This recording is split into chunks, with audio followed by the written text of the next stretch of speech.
Hello class, जागृति online classes पे आप सभी का स्वागत है। हमने हमारे लास्ट वीडियो के अंदर क्लास 10th चैप्टर नंबर 9 के क्वेश्चन नंबर 7 तक कंप्लीट कर लिया था। Now we are heading for the question number 8। Okay, so now look at ये क्लास। पहला आप अच्छे से क्वेश्चन को समझिए। A statue of 1.6 meter tall. A statue of 1.6 meter tall stands on the top of the pedestal. Stand on the top of the pedestal. तो देखिए बेटा, सबसे पहले हम बनाते हैं एक पेडेस्टियल। ये मेरे पास एक पेडेस्टियल हो गया। From a point on the ground a statue 1.6, तो स्टैचू भी तो बना ले। ओके, सो देखिए क्लास, ये मेरे पास हो गया पेडेस्टियल, ये हो गया मेरे पास स्टैचू।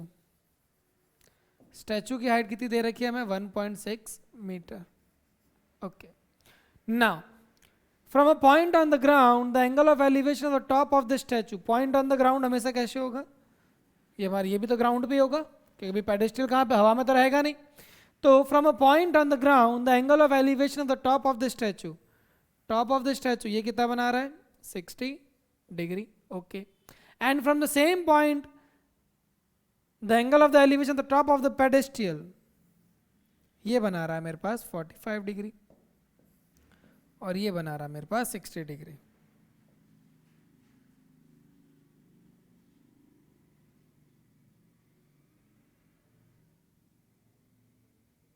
ओके, अब देखिए class, just name them A, B, C and D. A, B, C and D. Okay, ये मेरे पास स्टैचू है, ये मेरे पास पेडेस्टल हो गया। Okay, now they are asking for the from the same point find the height of the pedestal. तो मैंने इसको मान लिया x, हाइट को क्या मान लिया मैंने? x, और ये जो डिस्टेंस है इसको मान लिया मैंने y।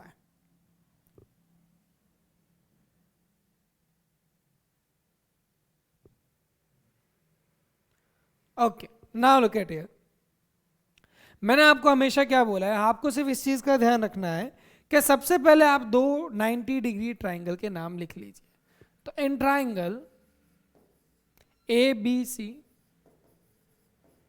and another is in triangle ABD। सबसे पहले मैंने लिया ABC, ठीक है। तो मेरे पास एक है बेस और एक है परपेंडिकुलर। परपेंडिकुलर बेस से मेरे पास लगता है 10 45। परपेंडिकुलर कितना है मेरे पास? x, और बेस कितना है बेटा? y। सो 10 45 की वैल्यू होती है 1, और जो मैंने आपको पहले भी बताया था कि whenever the angle is 45 then the perpendicular and the base will be equal. तो मेरे पास वैल्यू आई x is equal to y। Okay, अब मैं बात करता हूं इन ट्राइंगल ABD। वापस यहां लिख देते हैं। यहां पे मेरे पास बन रहा है, ये बन गया मेरे पास परपेंडिकुलर, और ये हो गया मेरे पास बेस। तो ये हो गया मेरे पास 10 60। परपेंडिकुलर कितना है मेरे पास? 1.6 प्लस x, और बेस कितना है मेरे पास बेटा? y। बेस कितना है मेरे पास? y। 10 60 की वैल्यू होती है √3। ये हो गया 1.6 प्लस x, और आपको पता है बेटा आपके y की वैल्यू क्या है? y की वैल्यू क्या है? x के बराबर है। यहां से आई हमारे पास। Okay, now just solve this. √3x is equal to 1.6 plus x। Okay, कोई इश्यू नहीं। अब क्या कीजिए, इस x को इधर भेज दीजिए। 1√3x minus x is equal to 1.6। √3 minus 1 is equal to 1.6। So x is equal to 1.6 upon √3 minus 1। √3 minus 1, ठीक है बेटा। ओके, अब देखिए मेरे पास अपॉन के अंदर मेरे पास वैसे ही आंसर हो गया, लेकिन हम क्या करते हैं बेटा, कभी भी डिनोमिनेटर के अंदर रूट के अंदर वैल्यू ड्रॉप नहीं करते। रूट के अंदर हम वैल्यू उसे नहीं रखने देते। तो अब हम क्या करेंगे? अब हम करेंगे इसका रेशनलाइजेशन। क्या करेंगे? रेशनलाइजेशन। √3 plus 1 upon √3 plus 1। तो ये हो जाएगा मेरे पास 1.6 √3 प्लस 1, यहाँ पे हो जाएगा a माइनस बी और a प्लस बी, तो ये हो जाएगा √3 का स्क्वायर 1 का square. So this will be 1.6 into √3 plus 1 upon √3 का स्क्वायर हो जाएगा 3 और माइनस 1 का स्क्वायर हो जाएगा 1। सो this will B 1.6 √3 plus 1 upon 3 minus 1 2। ठीक है क्लास, तो अब देखिएगा अब यहाँ पे क्या आएगा मेरे पास, ये मेरे पास अगर 2 से डिवाइड करना तो ये हो जाएगा 0.8 √3 plus 1 metre. This will be my answer. ठीक है बेटा, so this will be the height of the pedestrian, 0.8 bracket में √3 प्लस 1, ये मेरा आंसर रहेगा। Is it fine? अब आप देखिए अगर आप √3 की वैल्यू पुट करते हो, √3 की वैल्यू पुट करते हो तो √3 की वैल्यू कितनी होती है बेटा? अगर आप आंसर यहाँ पे ड्रॉप कर देते हो, अगर आप पहले का क्वेश्चन में चेक कीजिए क्या हमें √3 की वैल्यू दे रखी है, हमें √3 की वैल्यू नहीं दे रखी है, सो this will be my answer. Otherwise आप √3 की वैल्यू 1.73 पुट कर सकते हो, लेकिन हमारे पास क्वेश्चन में नहीं दे रखा है तो हम उसको नहीं सॉल्व करेंगे, हम इसको यहीं तक रखेंगे। Now we are heading for the next question. Please read question number 9। Question number 9 हमें कहता है the angle of elevation, the angle of elevation of a top of a building from the foot of the tower, the angle of elevation of the top of the building from the foot of the tower, it means मेरे पास यहाँ पे एक तो रहेगा tower और एक रहेगी building, एक रहेगी बिल्डिंग। दोनों कहाँ पे होंगे? जमीन पे होंगे। दोनों क्या बनाएंगे? 90 डिग्री बनाएंगे।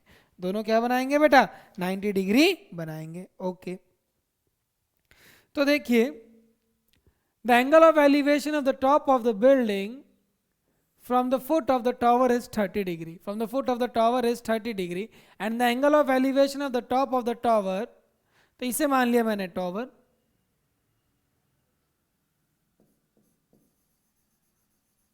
और इसे मान लिया मैंने बिल्डिंग। ठीक है class, the angle of value of the top of the building, building के टॉप पे जाना है, कहां से? Foot of the tower, foot of the tower, building के टॉप पे जाना है, बिल्डिंग के टॉप पे जाना है from the foot of the tower. ये रहा मेरा फुट ऑफ द टावर, कितना बना रहा है? 30 degree. Okay, and the angle of elevation of the top of the tower, ये लीजिए, ये टॉप ऑफ द टावर चले गए हम, from the foot of the building is 60 degree. ठीक है, from the foot of the building, if the tower is 50 metre high, ये कितना है? 50 मीटर है। ठीक है, find the height of the building, find the height of the building. तो let consider the height of the building as x, ये जो distance है इसे मान लेते हैं अपन y।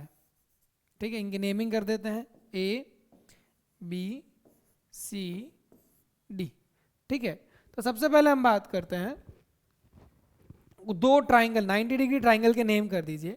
In triangle A B C, in triangle A B C and in triangle A B D। तो A B C के अंदर, A B C के अंदर मैं लगाता हूँ tan 60, क्योंकि परपेंडिकुलर बेस का है तो मेरे पास लग जाएगा tan 60 डिग्री। परपेंडिकुलर है मेरे पास 50 मीटर और बेस है मेरे पास y।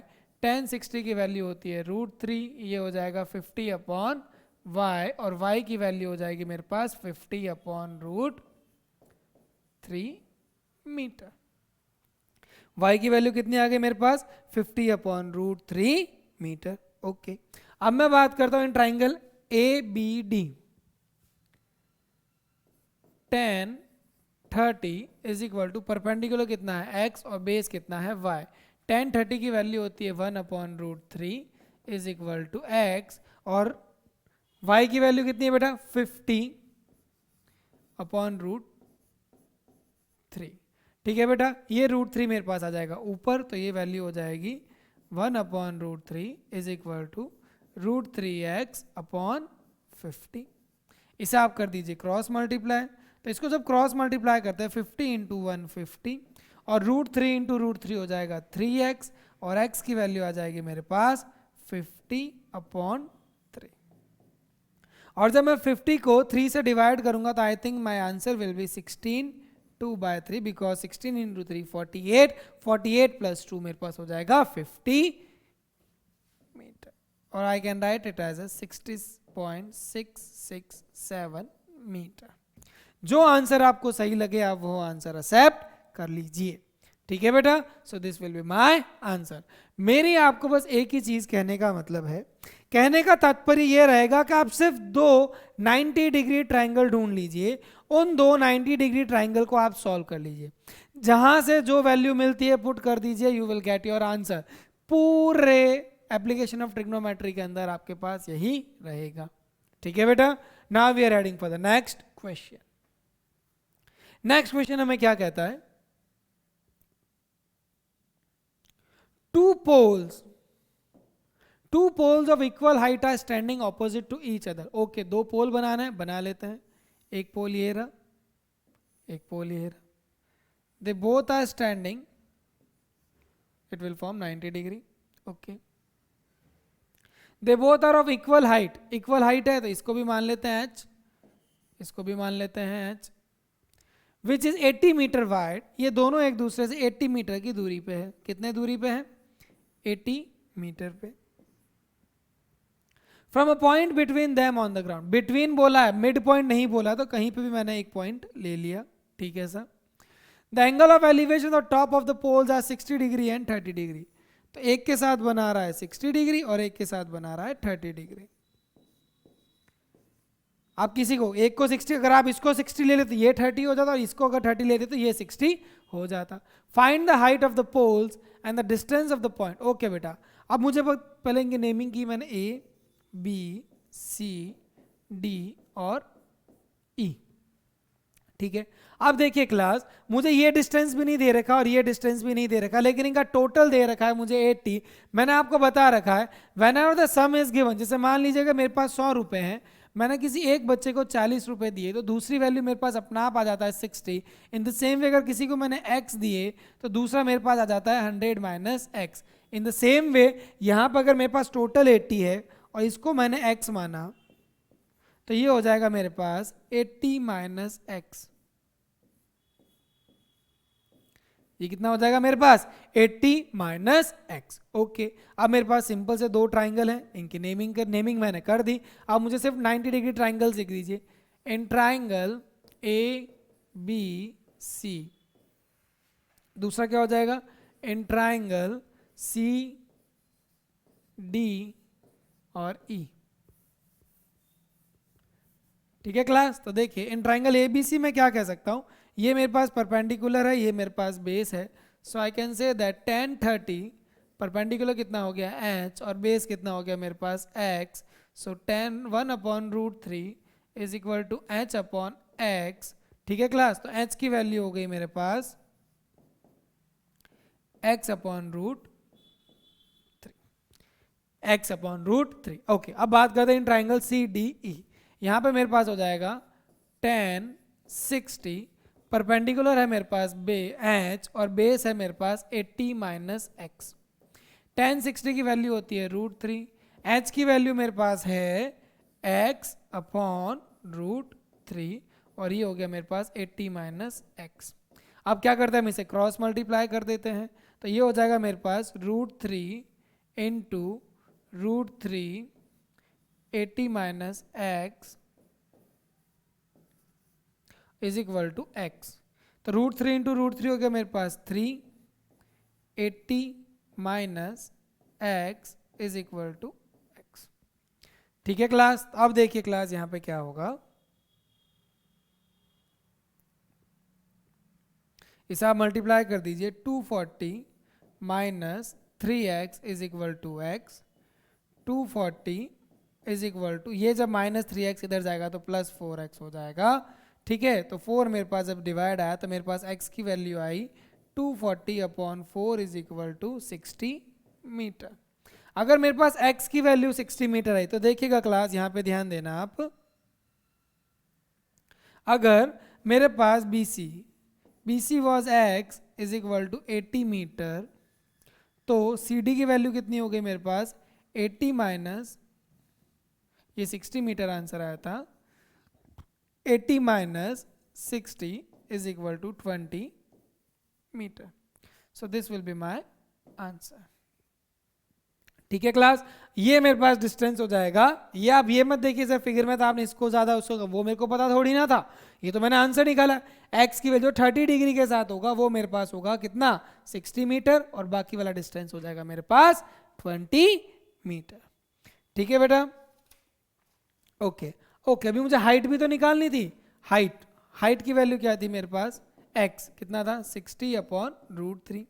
इसका कर दिया मैंने रेशनलाइजेशन, दैट इज √3, तो कितना हो जाएगा 60√3/3, क्योंकि √3 इंटू √3 कितना होता है 3, ये हो गया 1 टाइम्स, ये हो गया 20 times. So height of the pole will be 20√3 metre. So this will be my answer. एक आंसर ये हो गया, एक आंसर ये, और एक आंसर ये। ठीक है, इस तरह के क्वेश्चन एग्जाम में आने के चांसेस ज्यादा रहते हैं, क्योंकि एक ही क्वेश्चन के अंदर आपसे 3-4 पार्ट पूछ लिए जाते हैं। ठीक है बेटा, now we are heading for the next question. Next question हमें क्या कहता है, a TV tower, okay now we are heading for the next question, that is a TV tower stands vertically. Okay, हमें फिगर भी दे रखा है, तो एक बार क्वेश्चन को हम साइड में रख देते हैं, समझ आ जाएगा, कोई दिक्कत वाली बात नहीं है। क्वेश्चन में हमें दे रखा है a TV tower stands vertically on a bank of a canal. ये रहा मेरे पास फिगर दे रखा है, तब तो कोई टेंशन लेने की वाली जरूरत ही नहीं है। ओके, अब क्वेश्चन मैं बुक से रीड कर लेता हूं। A TV tower stand vertically on a bank of a canal from a point on the other bank directly opposite to the tower. The angle of elevation of the top of the tower is 60 degree. ठीक है, सी से 60 degree जा रहा है, कोई दिक्कत नहीं है। फ्रॉम अनदर पॉइंट 20 मीटर, मतलब उसी पॉइंट से, सी पॉइंट से 20 मीटर दूर और उसी डायरेक्शन में, the angle of elevation will be 30 degree. Find the height of the tower and the width of the canal. तो यानी आपको निकालना क्या है, हाइट ऑफ द टॉवर को मान लीजिए x और इसको मान लीजिए y, दैट इज BC। ठीक है क्लास, तो आप बस सिंपल सा कंसेप्ट है, सबसे पहले आप उन दो 90 डिग्री ट्राइंगल का नाम है। कोई भी बच्चा ट्राइंगल ACD नहीं बोलेगा। अगर आपने ट्राइंगल ACD लिख लिया, इसका मतलब आपने गलती कर ली है। ट्राइंगल ACD नहीं लिखोगे क्योंकि वो 90 डिग्री ट्राइंगल नहीं है। तो मैं लिखता हूं in triangle ABC and triangle ABD। अब इसके अंदर आपका जो एंगल लग रहा है लगा लीजिए। तो पहले ABC में मैं कहता हूं परपेंडिकुलर और बेस, तो ये हो गया 10 60। परपेंडिकुलर है मेरे पास x और बेस है मेरे पास y। 10 60 की वैल्यू होती है √3, तो ये हो गया x/y। ठीक है, तो x की वैल्यू हो गई √3y, ये हो गया फर्स्ट। अब बात करते हैं ट्राइंगल ABD 10 30। परपेंडिकुलर तो वही मेरे पास x और बेस कितना हो जाएगा 20 + y,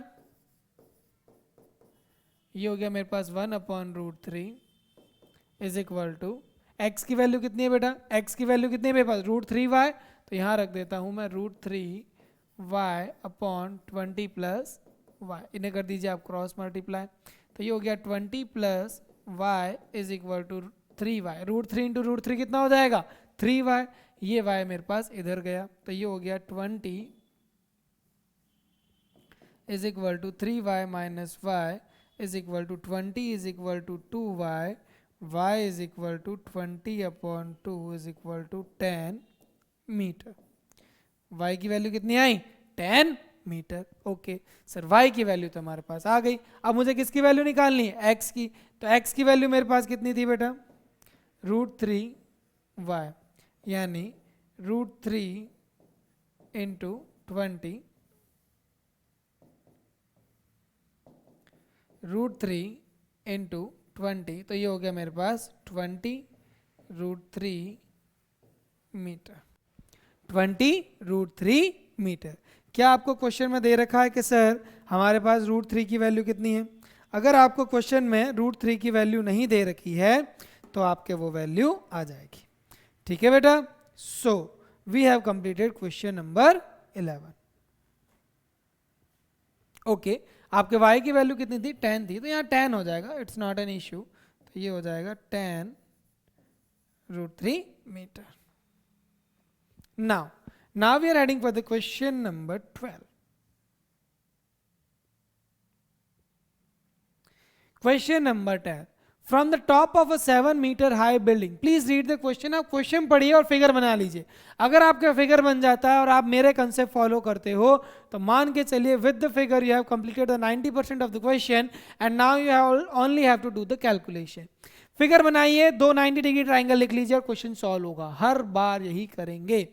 from the top of a 7 metre high building the angle of elevation of the top of the cable tower. Okay, चलिए क्वेश्चन अच्छा है, स्टार लगा देना। एक 7 मीटर हाई बिल्डिंग है, ठीक है, इसको मैंने क्या माना? बिल्डिंग। ये कितनी है? 7 मीटर। मैं यहां पे खड़ा हूं।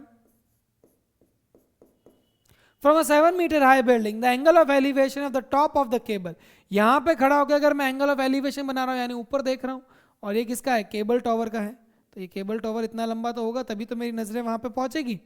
Top of the cable tower is 60 degree और यहाँ पे क्या बन रहा है? तो यहाँ पे एक बेस लाइन और आएगी, that will be 60 degree. And the angle of depression of its foot, यहाँ से जब मैं उसके फुट को देखूंगा तो मेरा एंगल बन रहा है 45 डिग्री। ओके, ये हो गया मेरे पास cable tower. Determine the height of the tower, मुझे क्या पता करनी है? Height of the tower. So now class look at here, जो कंसेप्ट समझा रहा हूँ समझने की कोशिश कीजिएगा। ये हमें सब गिवन था, अब जो भी लिख रहा हूँ वो मेरा मैं एज्यूम करके लिख रहा हूँ। सबसे पहले मैंने माना ये 7 मीटर है, तो ये भी कितना होगा बेटा? 7 मीटर, क्योंकि ये तो पैरेलल होते हैं एक दूसरे के एग्जैक्ट, और ये पैरेललोग्राम या फिर रेक्टेंगल बनाते हैं। अगर ये 45 डिग्री है तो ये एंगल कितना होगा? ये भी तो 45 होगा।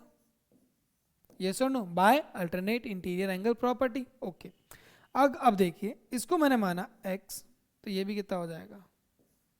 x। हाँ या ना? क्योंकि मैंने बताया ये रेक्टेंगल रहते हैं हमेशा आपके पास। ओके, ये x है तो ये भी x है, तो इसको मान लेता हूं मैं y। अब आपको क्या करना है? सिर्फ पहले नेमिंग कर देते हैं, a b c d और e। अब आपको सिर्फ दो 90 डिग्री ट्राइंगल के नाम लिखना है। तो देखिए class, in triangle A B C and triangle, दूसरा देखिए 90 डिग्री ट्राइंगल कौन सा बन रहा है? ई ए ई डी। अब देखिए क्लास, अब ध्यान देना, मैं इस ट्राइंगल की बात कर रहा हूं। अगर ये ओके 1045, परपेंडिकुलर कितना है मेरे पास? 7, बेस कितना है मेरे पास? x। मैंने बता रखा था जब भी आपके पास एंगल 45 डिग्री है तो परपेंडिकुलर और बेस आपके बराबर होते हैं। तो यहाँ पे x की वैल्यू आ गई आपके पास 7 मीटर। अब अगर ये 7 मीटर आया है तो ये भी कितना हो जाएगा? 7 मीटर।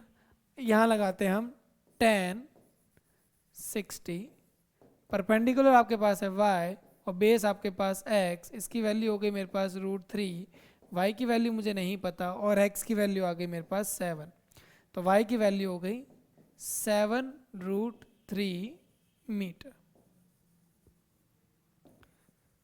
आपको आंसर में पूछा दिया what is the total height of the tower.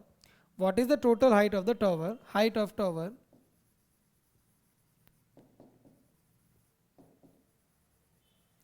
Height of tower क्या थी बेटा? ये टोटल, तो 7 प्लस y,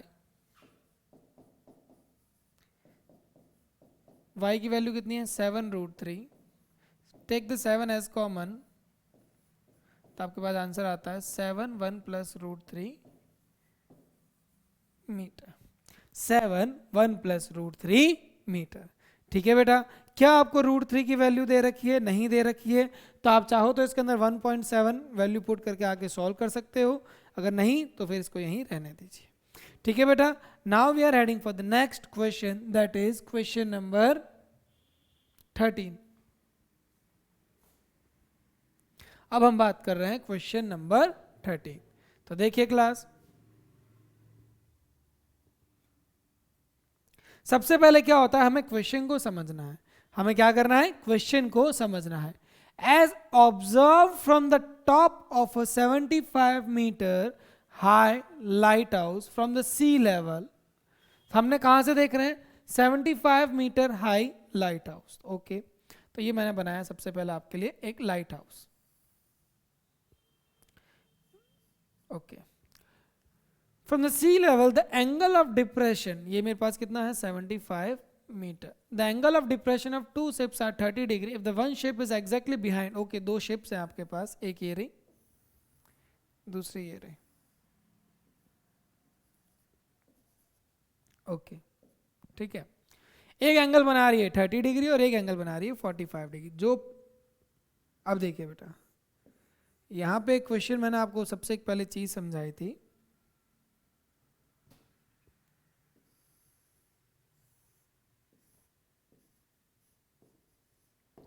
यहां पे आपको ये नहीं दे रखा कि कौन सी shape,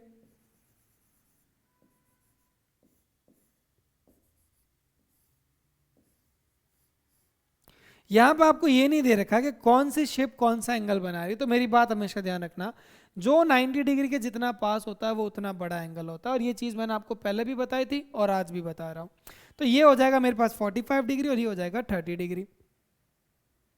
If one ship is exactly behind the another one, the same side of the lighthouse, find the distance between the two ships. Find the distance between the two ships.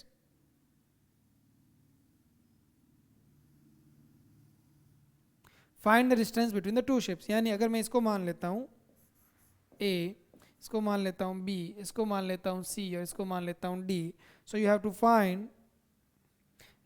find the distance between A, B.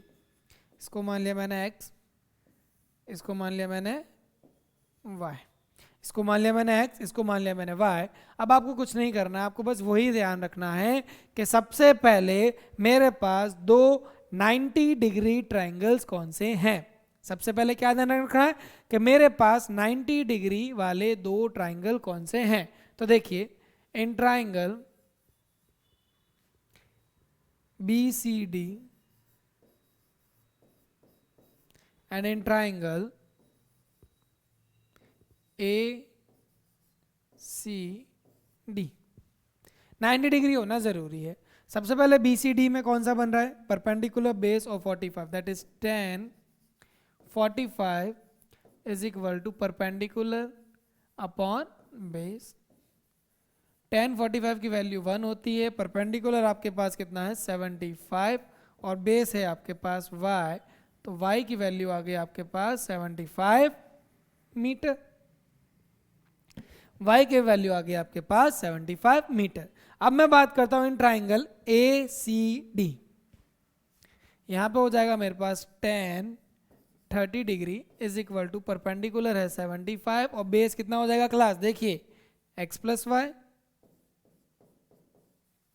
10 30 की value होती है 1/√3 x plus Y. x की value मुझे नहीं पता और y की value है मेरे पास 75 मीटर. इन दोनों को कर दीजिए आप cross multiply.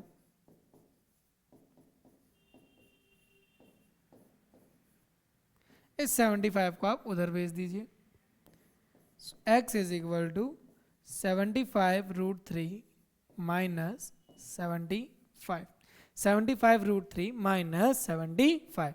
Take 75 as common.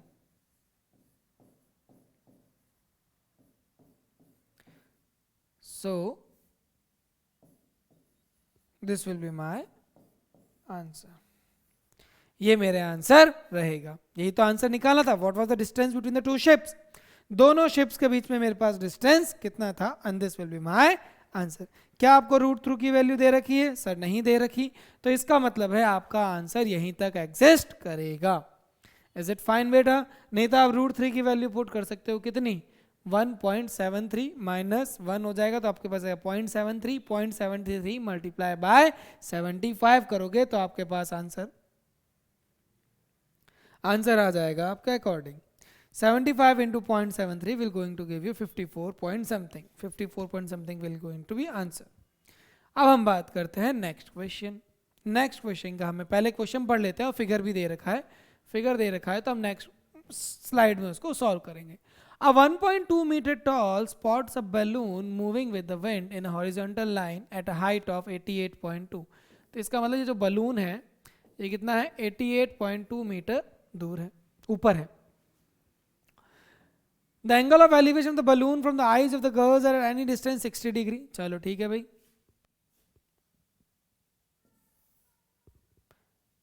ये कितना बना रही है 60 degree and the girl is 1.2 meter high. तो इसमें से ये माइनस होके 88.2 पूरा है और ये 1.2 मीटर है. After some time the angle of elevation reduces to 30 degree. बच्ची कुछ समय बाद वापस देखती है तो एंगल कितना रिड्यूस हो जाता है. एक मिनट को, बलून नहीं, बच्ची आगे नहीं, बलून आगे जाएगा. तो बच्ची आगे नहीं, बलून आगे जा रहा है.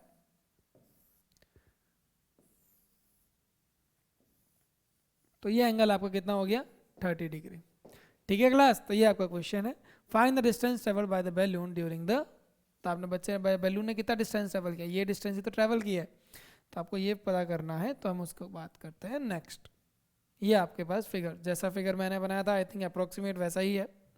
हाँ, थोड़ी ड्राइंग अच्छी बुरी कह सकते हो आप. अब देखिए क्लास, यहाँ पे एक चीज समझेगा आपको. अगर ये पूरा 88.2 है और बच्ची मेरे पास कितनी थी 1.2 मीटर टॉल, तो मेरे को अगर ये डिस्टेंस नहीं पता करना है तो ए पहले नेमिंग कर देते हैं, बी सी डी ई. तो मैं बात करता हूं A C is equal to 88.2 minus 1.2 is will going to give me 87 metre. आप खुद देखिए बेटा, अगर कोई बच्ची है, देखिए बात समझने की कोशिश कीजिए. Let suppose this is a girl. अगर ये यहां से देख रही है वो,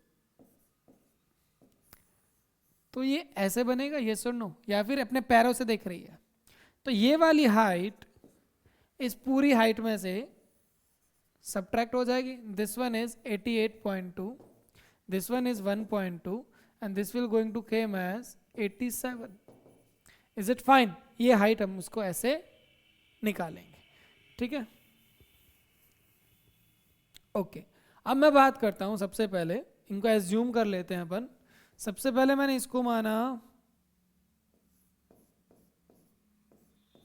x और इसको मान लेता हूं y. इसको की हाइट तो हमें 87 मिल ही चुकी है. तो in triangle ABC, in triangle ABC, okay एक second, just wait a second. In triangle ABC सबसे पहले हम लगाते हैं 10 60. परपेंडिकुलर कितना है मेरे पास AC, बेस कितना है मेरे पास x. 10 60 की वैल्यू कितनी होती है √3. AC की वैल्यू कितनी है 87. x की वैल्यू आ गई 87 अपॉन √3. 87 अपॉन √3. ठीक है बेटा, ओके.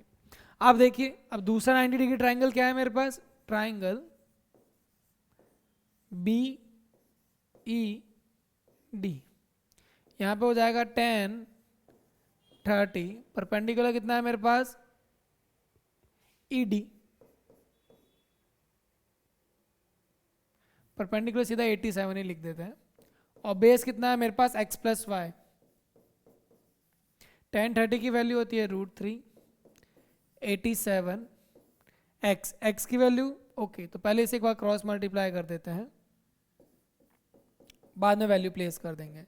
तो ये हो गया √3 x plus y is equal to 87. तो √3 x की वैल्यू हो गई 87/√3 प्लस y। अब आपको इसको केवल सॉल्व करना है क्लास। तो देखिए ये हो गया। जब आप सिंपल से सॉल्व आप कर सकते हो।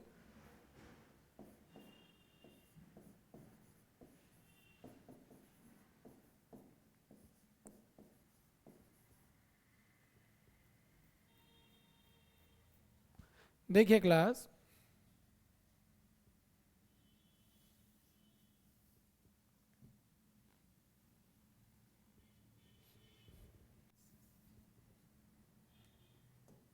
आप देखिए सबसे पहले हमने इस वाले ट्राइंगल के अंदर क्या लगाया था,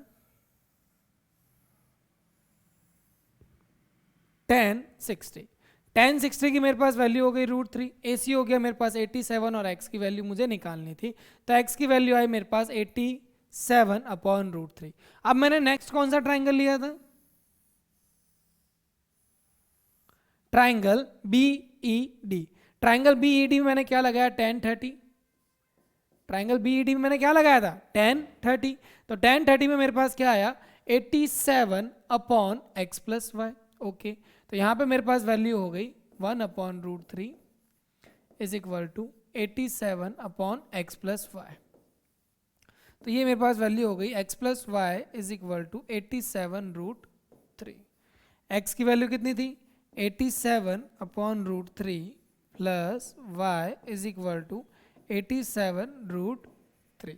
सो नाउ लुक एट हियर, अगर हम इसको यहाँ पे भेज देते हैं तो y की वैल्यू हो जाएगी 87√3 माइनस 87/√3। इसका एलसीएम ले लीजिए तो ये हो जाएगा 87 इंटू √3 माइनस 87/√3। ना लुक एट हियर क्लास, 87 में से अगर 887 जाता तो मेरे पास आ जाएगा 287।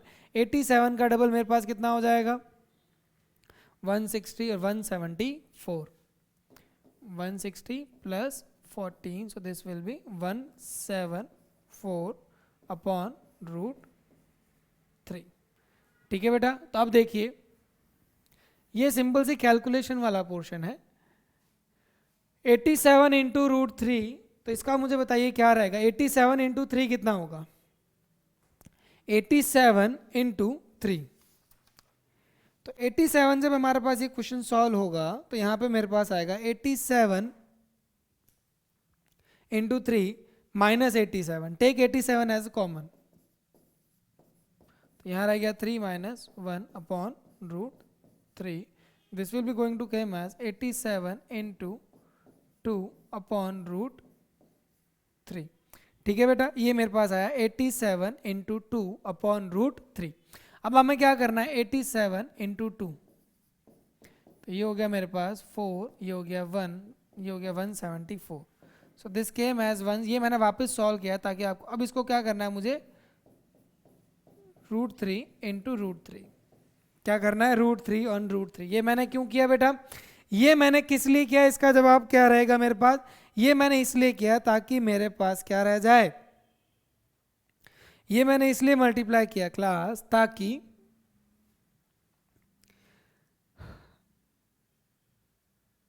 हमारे अपॉन में क्या हो जाए, √3 नहीं रहे, हमारे अपॉन में क्या रहे, √3 नहीं रहे। ओके, तो अब मेरे पास क्या वैल्यू आई इसकी,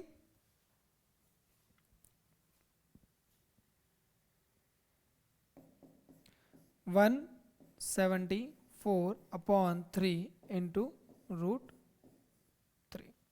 ठीक है क्लास, आप इसको डिवाइड कर लीजिए, कितना आएगा मेरे पास, कितना आएगा ये 174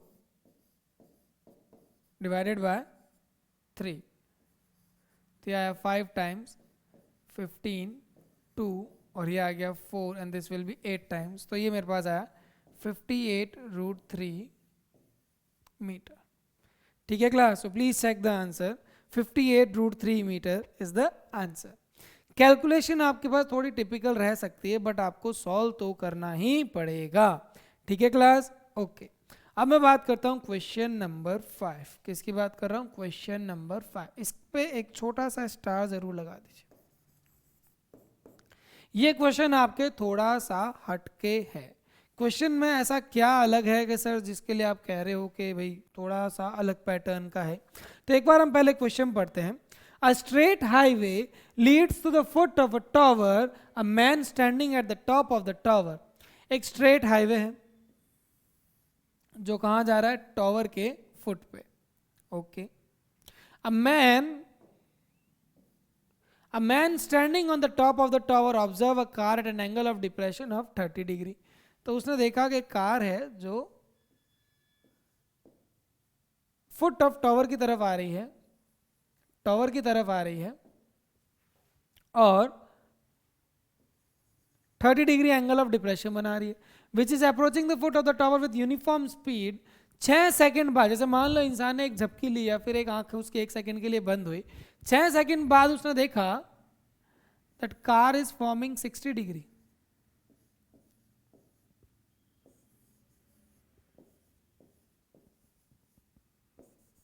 Just name them. Find the time taken by the car to reach the foot of the tower from this point. इस बार आपको डिस्टेंस नहीं निकालना है और डिस्टेंस दिया हुआ भी नहीं है. ध्यान रखना क्लास, इस बार आपको डिस्टेंस नहीं निकालना है और डिस्टेंस दिया हुआ भी नहीं है. बच्चे क्या करते हैं, इसको 6 ले लेते हैं और इसकी वैल्यू निकालने की कोशिश करते हैं. Please don't go in that manner. उस तरीके से क्वेश्चन को सॉल्व मत करना. अब देखिए, अगर आप कोई रेफरेंस बुक ऑब्जर्व करोगे या फिर कुछ और तरह से सॉल्व करना देखोगे तो उसमें क्या मिलेगा बेटा, ये क्या कर देंगे, let the velocity be v. Speed को मान लेते हैं v या s मान लीजिए, और टाइम को मान लिया t. इसको कवर करने में t, तो ये v इंटू टी डिस्टेंस आ जाएगा, v इंटू टी डिस्टेंस आ जाएगा. तो इसमें क्या हो जाएगा, मेरा पैटर्न चेंज हो जाएगा. मेरे क्या हो जाएगा, पैटर्न चेंज हो जाएगा. मैंने आपको हमेशा कैसे कराया ट्राइंगल, मैंने आपको सिंपल तरीके से कराया. भाई 2 90 डिग्री ट्राइंगल ऑब्जर्व करोगे, और सबसे इंपॉर्टेंट बात ये है, मैं आपको अभी भी ऐसा ही करूंगा. मैं ना तो आपको कुछ डिस्टेंस लेने के लिए, ना स्पीड को मैं आपको कुछ एज्यूम करने के लिए नहीं बोलूंगा, टाइम को टी एज्यूम करने के कुछ भी नहीं बोलूंगा. मैं आपको सिर्फ जिस तरीके से सॉल्व करा रहा हूँ आप उस तरीके से सॉल्व करोगे, और जैसे मैंने सारे क्वेश्चन सॉल्व किए हैं वैसे ही मैं इस क्वेश्चन को सॉल्व करूंगा. तो देखिए, सबसे पहले नेमिंग कर दी. तो इन ट्राइंगल सबसे पहले 90 डिग्री ट्राइंगल कौन सा है, एक तो ये हो गया. तो in triangle B C D, और दूसरा 90 degree triangle in triangle A C D. तो बी सी डी में आपके क्या लग जाएगा, देखिए बेटा, मुझे ये डिस्टेंस का टाइम निकालना है और ये परपेंडिकुलर. तो 10 60 is equal to perpendicular. Height of the tower को क्या मान लेते हैं अपन, h मान लेते हैं. क्या मान लिया मैंने, हाइट ऑफ द टावर को मैंने क्या एज्यूम कर लिया बेटा, h एज्यूम कर लिया. ओके. और परपेंडिकुलर कितना है मेरे पास, BC. 10 60 की वैल्यू कितनी होती है, √3 h अपॉन BC. h की वैल्यू क्या हो गई, √3 times of BC. Is it fine? Okay. अब मैं बात करता हूं इन ट्राइंगल ACD. ACD में क्या हो जाएगा, 10 30. परपेंडिकुलर कितना है मेरे पास, h. बेस कितना है मेरे पास, ध्यान दीजिएगा, बेस है मेरे पास AC. अब यहाँ पे 10 30 की वैल्यू होती है 1 upon √3. This will B h. और AC को मैं क्या लिख सकता हूँ, AB plus BC. AB plus BC, और यहाँ पे मेरे पास वैल्यू आ गई AB plus BC upon √3 is equal to h. अब देखिए क्लास, ये भी h की वैल्यू है, ये भी h की वैल्यू है.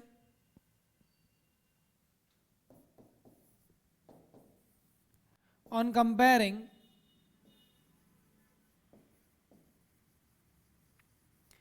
equation 1 and equation 2, कितना हो गया, √3 times of BC is equal to AB plus BC upon √3. Okay. Cross multiply कर, √3 इंटू √3 कितना हो जाएगा, 3 times of BC is equal to AB plus BC. इस BC को यहाँ पे सब्ट्रैक्शन में भेज दीजिए तो मेरे पास वैल्यू आ जाएगी AB is equal to 3BC minus BC. AB is equal to BC 2 times of BC, then BC will be AB by 2. अब देखिए क्लास, मेरे पास क्या है, ध्यान रखिएगा, BC is equal to AB by 2. मतलब अब देखिए, ये जो डिस्टेंस है मेरे पास, ये इस डिस्टेंस का हाफ है. ये जो डिस्टेंस है, ये इस डिस्टेंस का हाफ है. अगर मैं यूनिफॉर्म स्पीड से चल रहा हूं, अगर मैं यूनिफॉर्म स्पीड से चल रहा हूं, तो मैं अगर मान लीजिए एक किसी में डिस्टेंस को कवर करने में 6 सेकंड लगा रहा हूं, तो उसका आधा डिस्टेंस कितने टाइम में कवर करूंगा? 3 सेकंड में. येस और no? It will be going to cover in 3 second. So I can say that as BC is half of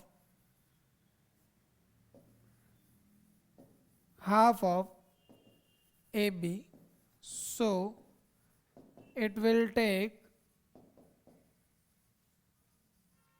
half time to cover it, that is 3 seconds.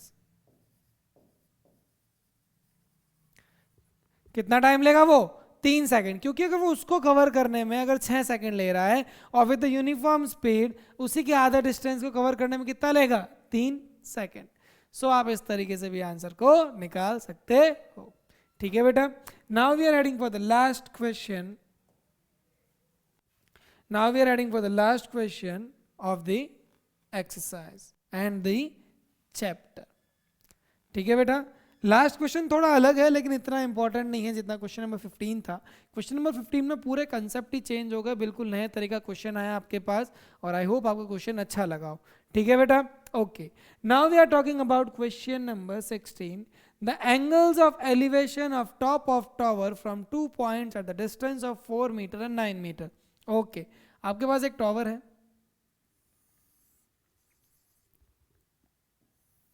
दो angle of elevation बन रहे हैं A B C D. Tower है तो 90 degree ही होगा.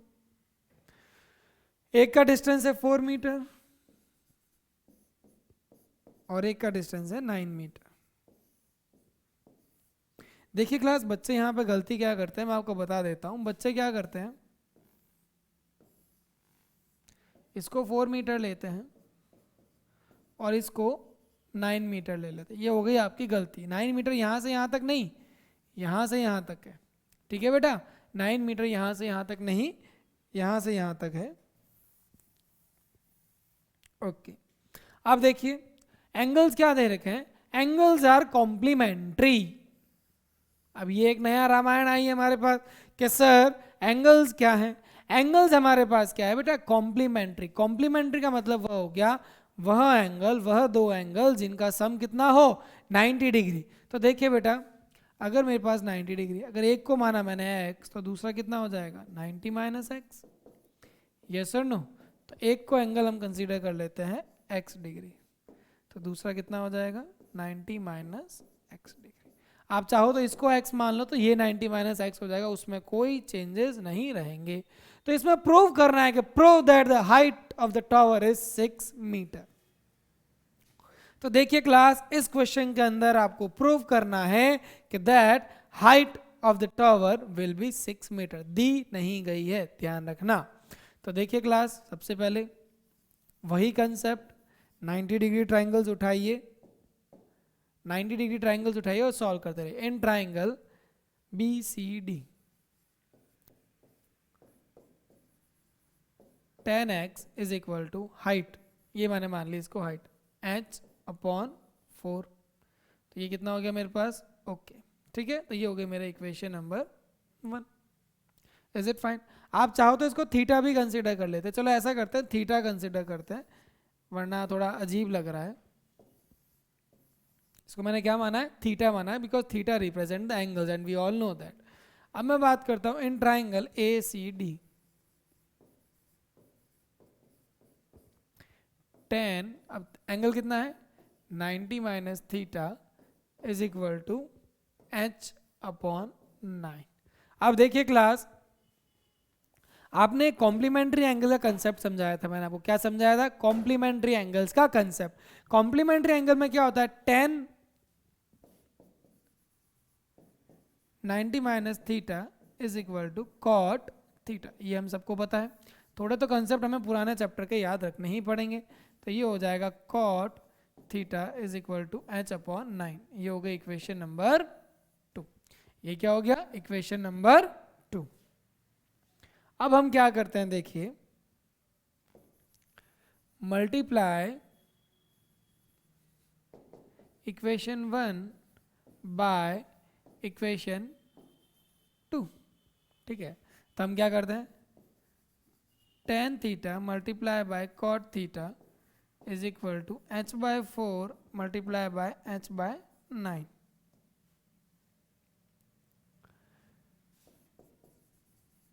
Cot theta को मैं क्या लिख सकता हूँ? 1/tan theta is equal to h²/36। tan theta से tan theta cancel, h² is equal to 36, h is equal to plus minus 6 metre, h is equal to 6 metre because height can't be negative, hence proved। ठीक है class? So with this we have completed this question. ये question complete होने के साथ हमारी exercise भी complete हो जाती है और हमारा ये चैप्टर भी कंप्लीट हो जाता है। ठीक है बेटा? तब आपको जो मेरी बात याद रखनी है वो यह है, इस पूरे चैप्टर के अंदर आपको सिर्फ सबसे पहले इंपॉर्टेंट फिगर, अगर आप फिगर की प्रैक्टिस अच्छे से करते हो, कभी आपको टाइम मिले तो आप ऐसा कीजिएगा, ऐसा टेस्ट ऐसा दीजिए जिसके अंदर आप बस क्वेश्चन सॉल्व मत कीजिए, सिर्फ read the question and try to draw the figure. अगर आपने इन 16 के 16 क्वेश्चन के अच्छे से फिगर बना लिए तो आपकी प्रैक्टिस अच्छी हो जाएगी। Then go for further. References book बहुत है आपके पास, हम भी आपको कुछ एक्स्ट्रा क्वेश्चंस बाद में प्रोवाइड करेंगे, तो उन क्वेश्चन के आपसे फिगर्स बनाइए और कभी उनको सॉल्व भी कीजिएगा। तो अगर फिगर बनाना सही हो गया तो then always go for the 90 degree triangle, आपके सारे सॉल्यूशंस आ जाएंगे। आज की समय सीमा हमारी यहीं पे समाप्त होती है। नाउ इट्स टाइम टू से गुड बाय, टेक केयर, अपना ध्यान रखिएगा और अपने फ्रेंड्स को भी हमारे ऐप के बारे में ज़रूर बताइएगा। गुड डे बेटा, टेक केयर।